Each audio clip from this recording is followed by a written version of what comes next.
Hi, everybody, and this is day 3 of my Raising Awareness for Conversion Disorder.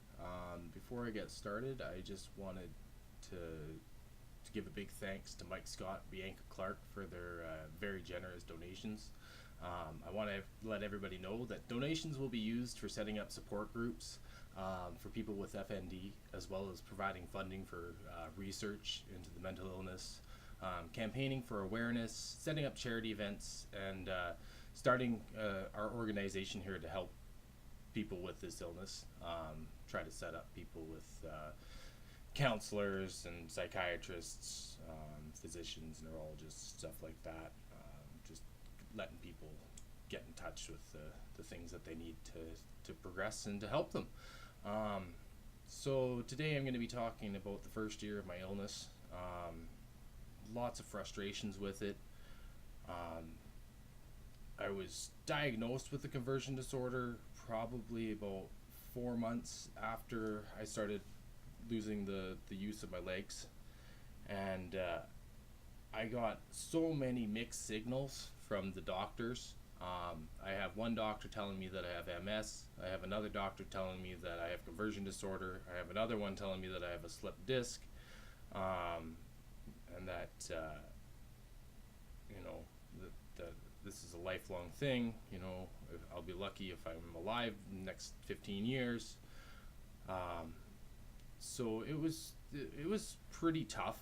I had lots of tests done, probably about 6 CT scans, multiple X-rays, blood work, the whole 9 yards, and it's just no uniform from the doctors, and it's so tough, and especially with this illness, because if you're not 100% convinced that you have conversion disorder, you can't get any better.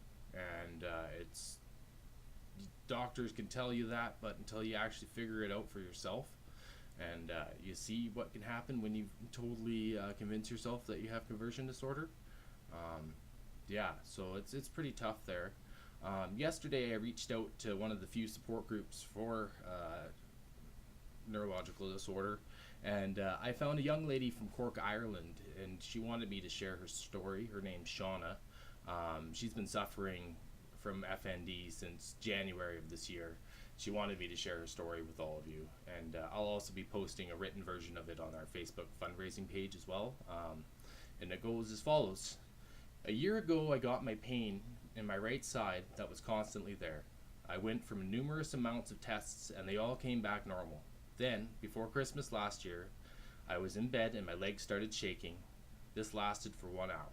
The next day, I felt fine with no shaking in my legs. Then, on the 7th of January, I was lying in bed watching a film, and my heart began to race and I had pain in my head. I told my mom, and she gave me paracetamol, or Tylenol for us in the Western world. About an hour later, my whole body began to shake, which you can see in the video below, and she sent me a video. I'll try to get that in here. An ambulance was called, and they came within 1 hour. They brought me to the hospital. My body was constantly shaking for 10 hours. In the hospital, they gave me an anxiety tablet, which did nothing for me. The next day, I was sent home with no information about what was wrong with me. Before I left the hospital, I got up to try to walk, which was very difficult, and my legs were shaking. I went home and got plenty of rest, but I was constantly shaking, not as bad as the 10 hours up in the hospital. My doctor came to my house, and over my heart racing, he put me on a beta blocker, which helped slow down my heart rate.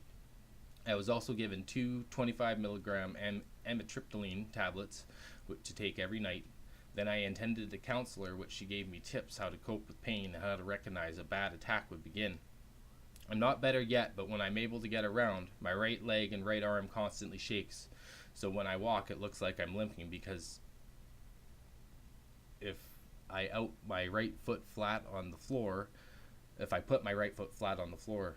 it will shake worse. Also, if you touch the top of my back, this will bring on an attack. Before I get an attack, I notice it begins if my heart is racing. Now, when you're living with functional neurological disorder, stuff like this is very common, and it's really tough to cope with, because you're really scared, not knowing what's going on with yourself. And it's, you have people, and they don't know what's going on with you. Say it's a good friend, and they come and they give you a hug and say you have back pain. This is in my case, and it would cause me to pretty much just collapse to the floor if someone touched my spine. So it's really tough, and it's really scary. Within the first year of my disorder, I was having panic attacks. I couldn't go out in public. A trip to the grocery store just to grab milk was like life or death for me. It's really scary having to live with this illness, especially not knowing what's going to happen to your body every time you go and do something. So I think that's it for today. I thank you everybody for watching, and please subscribe. Don't forget to visit our this YouTube page, and don't forget to visit our Facebook fundraising page so that we can really do some good and help some more people like Shauna. Okay, thank you all.